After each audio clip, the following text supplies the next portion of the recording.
नमस्कार शेतकरी मित्रांनो. आजचा आपला विषय खरं सांगतो आपल्या शेतीला आणि आपल्या कमाईला एका वेगळ्याच उंचीवर घेऊन जाऊ शकतो.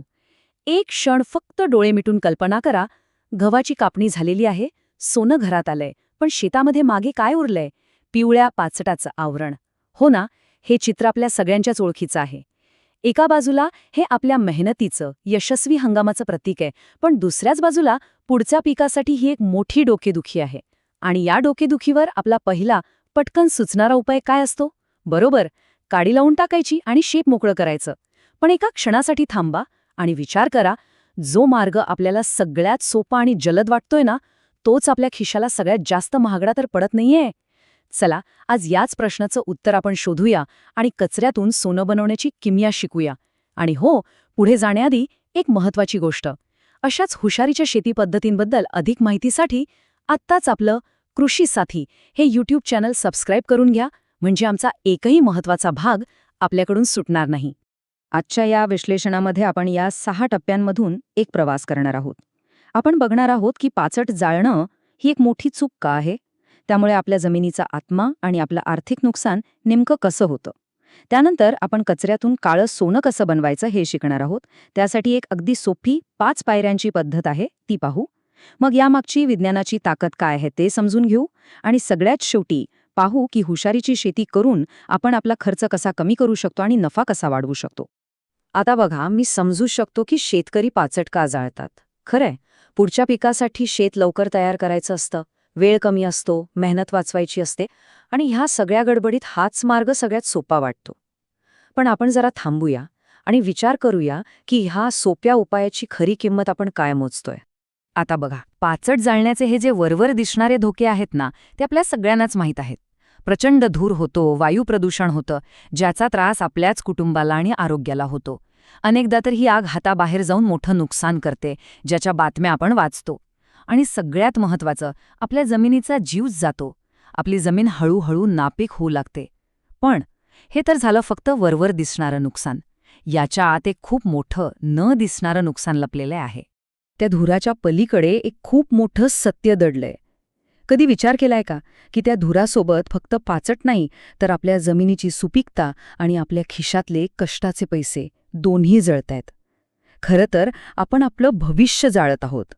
जेव्हा आपण त्या पाचोटाला काडी लावतो ना, तेव्हा 2 इतक्या मौल्यवान गोष्टींचं नुकसान होतं, जे आपल्याला थेट डोळ्यांनी दिसत नाही.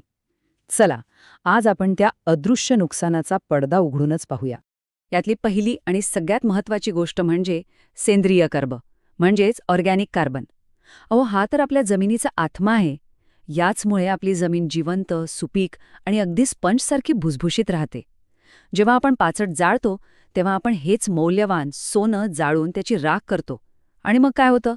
जमीन कडक, निर्जीव बनते आणि आपल्याला महागड्या रासायनिक खतांवर अवलंबून राहावं लागतं, ज्यामुळे आपला खर्च प्रत्येक वर्षी वाढतच जातो. आणि दुसरी गोष्ट तर याहूनही अजब आहे. गव्हाच्या पाचटामध्ये नैसर्गिक सिलिकॉन प्रचंड प्रमाणात असतं. हे सिलिकॉन म्हणजे काय? तर आपल्या पिकाचं बॉडी आर्मर, त्याचं सुरक्षा कवच, जे त्याला मजबूत बनवतं आणि रोगांपासून वाचवतं. आता गंमत बघा, आपण काय करतो? हे मोफत मिळणारं सिलिकॉन आपण जाळून टाकतो आणि मग तेच सिलिकॉन बाजारातून महागड्या किमतीत पिशव्यांमध्ये विकत आणतो. म्हणजे विचार करा, जे आपल्याच शेतात फुकट आहे तेच जाळायचं आणि तेच पैसे देऊन परत विकत घ्यायचं. यापेक्षा मोठा विरोधाभास काय असू शकतो? चला, आता नुकसानाबद्दल बोलणं खूप झालं. आता थेट उपायावर येऊया. आता आपण एक अशी पद्धत पाहणार आहोत जी शेतातल्या कचऱ्याला काळं सोनं म्हणजेच उत्कृष्ट सेंद्रिय खतामध्ये बदलते. लक्षात ठेवा, ही कचरा व्यवस्थापनाची पद्धत नाही, तर ही संपत्ती निर्माण करण्याची पद्धत आहे. ही संपूर्ण प्रक्रिया फक्त 5 सोप्या पायऱ्यांमध्ये विभागलेली आहे आणि घाबरून जायचं काहीच कारण नाहीये. हे काही रॉकेट सायन्स नाहीये. ही यशाची एक सोपी, सहज करता येण्यासारखी रेसिपी आहे असं समजा, जी कोणीही आपल्या शेतात अगदी आरामात वापरू शकतं. या त्या 5 पायऱ्या आहेत. आता आपण प्रत्येक टप्पा नीट समजून घेऊया. पहिली आणि सगळ्यात महत्त्वाची पायरी आहे पाचट जमिनीत मिसळणे. यासाठी सगळ्यात चांगलं साधन म्हणजे रोटावेटर. तो पाचटाचे बारीक तुकडे करून मातीत इतके छान मिक्स करतो की सूक्ष्म जीवांना त्यावर काम करणं एकदम सोपं जातं. आता मनात प्रश्न आला असेल की हे विघटन करणारं द्रावण म्हणजे नक्की काय? तर ते आहे वेस्ट डिकंपोजर. हे नाव ऐकून घाबरू नका. सोप्या भाषेत सांगायचं तर ही उपयुक्त सूक्ष्मजीवांनी भरलेली एक जादूची बाटली आहे. यात लाखो छोटे कामगार आहेत जे पाचटाचं खतात रूपांतर करण्याची प्रक्रिया खूप खूप वेगाने करतात. एका एकरासाठी याचं अचूक मिश्रण बनवणं खूप सोपं आहे. 200 लिटर पाण्यात डिकंपोजरची एक बाटली आणि 2 किलो गूळ टाकायचा. एक गोष्ट पक्की लक्षात ठेवा, गूळ हा या लाखो सूक्ष्मजीवांसाठी जेवण आहे. जसं आपल्याला काम करायला ऊर्जा लागते तशीच या सूक्ष्मजीवांना गूळ लागतो. त्यामुळे तो चांगल्या प्रतीचा आणि रसायनमुक्तच असावा. आणि हे द्रावण बनवून लगेच वापरायचं नाही. त्याला 2 ते 3 दिवस सक्रिय होऊ द्यायचं आहे, जेणेकरून आपले हे छोटे कामगार कामाला लागण्यासाठी एकदम तयार होतील. आणि एक अतिशय महत्त्वाची टीप मित्रांनो, हे विकत घेताना जरा हुशारी बाळगा. ही एक सरकारी संस्थांनी विकसित केलेली बाटली आहे आणि तिची खरी किंमत फक्त 20 रुपये आहे. फक्त 20 रुपये. पण ऑनलाईन विकणारे लोक याचे खूप जास्त पैसे घेतात, अगदी 200-250 रुपयांपेक्षाही जास्त. त्यामुळे पैसे वाचवा आणि योग्य किंमत बघूनच खरेदी करा. एकदा का आपण द्रावण फवारलं की आपलं काम जवळपास संपलं. आता पुढचे 60 दिवस फक्त निसर्गाची कमाल बघायची. या काळात विज्ञानाच्या मदतीने नैसर्गिक प्रक्रियेला इतका वेग मिळतो की आपल्या डोळ्यांदेखत आपल्या शेतात एक जादू घडते, जिथे कचरा चक्क सोन्यात बदलतो. बघा, साधारणपणे काय होतं, पहिल्या दिवशी फवारणी झाल्यावर सूक्ष्मजीवांचं काम सुरू होतं. साधारण 20 दिवसांनी जेव्हा तुम्ही पाचटाला हात लावाल तेव्हा तो अगदी नरम कापसासारखा लागतो. 40 दिवसांनी तो गडद होऊन एखाद्या जुन्या पानासारखा सहज तुटू लागतो. आणि 60 दिवसांच्या शेवटी तो पाचट पूर्णपणे मातीत विरघळलेला असतो, दिसत सुद्धा नाही. आपली जमीन काळी, भुसभुशीत आणि जीवनाने भरलेली असते. फक्त एकच गोष्ट लक्षात ठेवायची, या काळात जमिनीत ओलावा टिकून ठेवणं खूप महत्त्वाचं आहे, कारण पाण्याशिवाय हे आपले छोटे कामगार काम करू शकत नाहीत. आणि ही प्रक्रिया पूर्ण झाली हे कसं ओळखायचं? याचा सर्वात सुंदर पुरावा म्हणजे मातीचा वास. सुरुवातीला वाळलेल्या गवताचा वास येतो, पण प्रक्रिया पूर्ण झाल्यावर मातीला एक छान जिवंत सुगंध येतो, अगदी तसा जसा पहिल्या पावसानंतर मातीला येतो ना तसा. तो वास सांगतो की आपली जमीन पुन्हा जिवंत झालीय.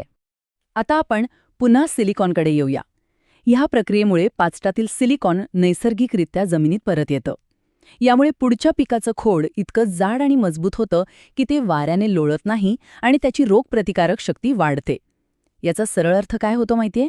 रासायनिक औषधांवरचा आपला खर्च थेट कमी होतो. म्हणजे बघा, ही पद्धत फक्त एक शेती तंत्रज्ञान नाही, तर ही एक स्मार्ट बिझनेस स्ट्रॅटेजी आहे. याने फक्त आपली जमीनच सुधारत नाही, तर आपला खर्च कमी होऊन थेट आपल्या खिशातला नफा वाढतो. चला पाहूया तो कसा. ह्या स्लाइडवर हे चित्र अगदी स्पष्ट दिसतंय. डावीकडचा तो उंच बार दाखवतो की पाचट जाळण्याच्या पद्धतीत रासायनिक खतांचा आणि इतर गोष्टींचा खर्च किती जास्त असतो. आणि या उलट उजवीकडचा छोटा बार दाखवतो की डिकंपोजर पद्धतीत हा खर्च हळूहळू किती कमी होतो. ही फक्त बचत नाही, हा आपल्या कष्टाच्या पैशाचा विजय आहे. आकड्यांमध्ये बोलायचं झालं तर ह्या पद्धतीने आपण आरामात प्रति एकर वर्षाला 5,000 ते 8,000 रुपये किंवा त्याहूनही अधिक वाचू शकतो. आता जर आपल्या एकूण जमिनीचा हिशोब लावा, ही रक्कम किती मोठी होऊ शकते. हेच पैसे आपण आपल्या मुलांच्या शिक्षणासाठी किंवा घरासाठी वापरू शकतो. आता मोठ्या शेतकऱ्यांना वाटेल की हे आमच्यासाठी कठीण आहे, एवढ्या मोठ्या शेतात हे कसं करायचं? पण अजिबात नाही. फक्त थोडं नियोजन केलं म्हणजे 200 लिटर ड्रमऐवजी मोठ्या टाक्या वापरल्या आणि फवारणीसाठी ट्रॅक्टर चलित स्प्रेअर वापरले तर हे काम मोठ्या शेतावरही सहज, जलद आणि कमी खर्चात करता येतं. ही पद्धत वापरताना फक्त काही छोट्या चुका टाळायच्या आहेत. सगळ्यात मोठी चूक म्हणजे कोरड्या जमिनीवर फवारणी करणे. लक्षात ठेवा, सूक्ष्मजीवांना काम करण्यासाठी पाणी लागतंच.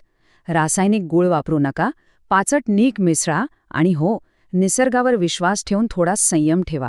ती आपलं काम अगदी चोख करते.